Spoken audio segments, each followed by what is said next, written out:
Lica, tem como cercar a divulgação de fake news e depois, se comprovada a divulgação desse tipo de notícia falsa, atribuir responsabilidade, vamos imaginar aqui, a um governador eleito de São Paulo, Rio, Bahia, Pernambuco, Rio Grande do Sul, Amazonas, ou ao presidente da República, por exemplo? Olha, não é fácil. Não é fácil por uma série de razões.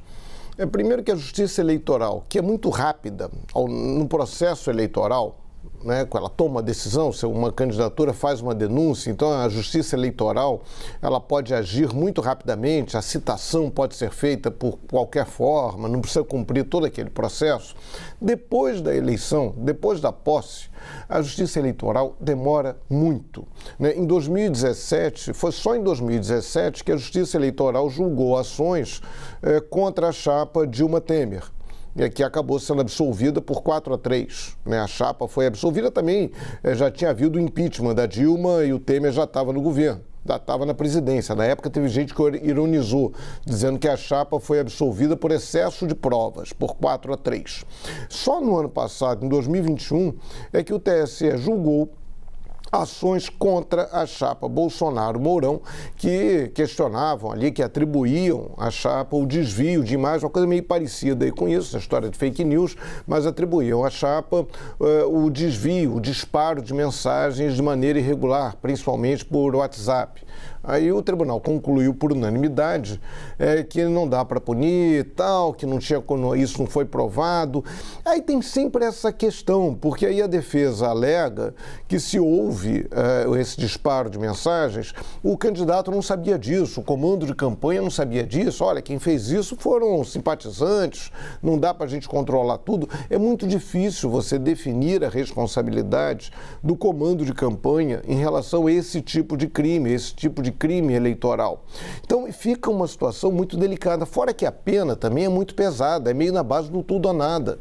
Não tem essa gradação de pena que você tem em outros campos do direito, né, o direito criminal, você dá 1 ano de prisão para o sujeito, ou dá 10 anos ou 20 anos. Na justiça eleitoral, você aplica uma multa ou então caça aquela chapa, né? Você caça aquela candidatura, então derruba os integrantes daquela chapa, tira do poder. Você tirar do poder um presidente, um vice-presidente eleitos ou um governador é muito complicado.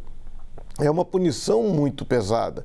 E o TSE não tem esse histórico, né? Então, assim, quando houve esse julgamento lá da chapa Bolsonaro-Mourão, que foi por unanimidade, ela foi absolvida por unanimidade, mas alguns ministros, como Alexandre de Moraes, disseram: olha, a gente sabe disso, a gente sabe do que aconteceu, ele fez um voto muito duro.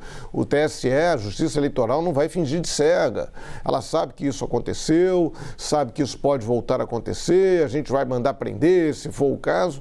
Mas, enfim, vai mandar prender mesmo? Vai impedir? Vai provar? Ela tem instrumentos para provar. Talvez até o inquérito das fake news tenha servido para dar à Justiça Eleitoral, ainda que o inquérito seja conduzido no Supremo Tribunal Federal, ele tenha elementos que permitam essa identificação, a comprovação da responsabilidade do comando de campanha nessas irregularidades. É bom, vamos ver, tomara que isso seja feito, porque isso deturpa o processo eleitoral, isso é uma maneira, as pessoas acabam acreditando em mentiras, isso é péssimo para a democracia, isso não é bom para ninguém. Só para lembrar, em relação à demora, até tem um caso muito engraçado, histórico, Barbosa Lima Sobrinho, colega, jornalista, brilhante, grande colega, que foi presidente da Associação Brasileira de Imprensa, ele, no fim, lá em 1950, fim do ano 1950, no fim do seu mandato de governador de Pernambuco, ele foi afastado.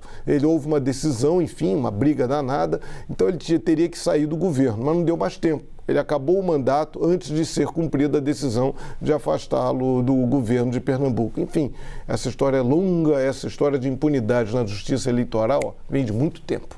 Com vocês. Por isso que muita gente diz que ela geralmente é muito rígida com prefeitos de cidades menores, né? Mas quando, né, a pauta é outra, lida com outra esfera de poder, aí as coisas ficam mais complexas, né?